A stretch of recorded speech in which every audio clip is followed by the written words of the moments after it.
আসসালামু আলাইকুম রহমতুল্লাহ বারাকাতু। খামারের জন্য প্রথমত শুরু করার জন্য আমি যে মুরগিগুলো নিছি এগুলো হচ্ছে ডিমের মুরগি বা লেয়ার মুরগি বলে।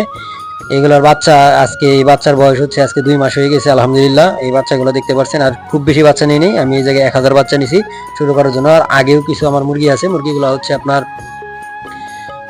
বয়স হয়ে গেছে একটু ডিমের জন্য। ওই আগের মুরগিতে ডিমে আমার লসই হয়েছে, তবুও আমি আসলে পুনরায় চেষ্টা করতেছি, যদি এবার সফলতা পাই তাহলে আমি ইনশাল্লাহ এই ব্যবসাটা রাখবো, তাহলে না হলে রাখবো না।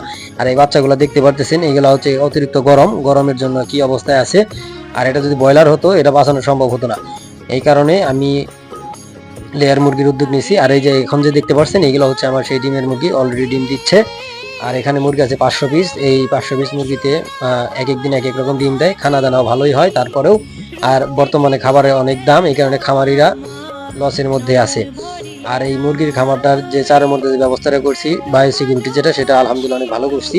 আর অনেকেই বলছে যে ভালো হয়েছে, তারপর আমার নিজের বুদ্ধিতে করছি। এখানে আমি আপনাদের কিছুক্ষণের মধ্যে দেখাবো যে এই ড্রেনটা মানে পানির যে বজ্রটা, এই বীজটা কিভাবে আমি বের করে দিই। আর এই বীজটাগুলো বের করার জন্যই অনেক সময় এই বীজটার থেকে অনেক দুর্গন্ধ হয়ে মুরগি বা গরু ছাগল হাঁস মুরগি যাই বলেন সব কিছুতেই অসুখ বিধি রোগ ব্যাধি হয়ে থাকে। আর এইখানে দেখেন আমি ওভার সাইড দিয়ে আউটসাইড দিয়ে চতুর্দিকে আমি ড্রেন রাখছি। এই ড্রেনগুলো হচ্ছে একবার সরাসরি একটা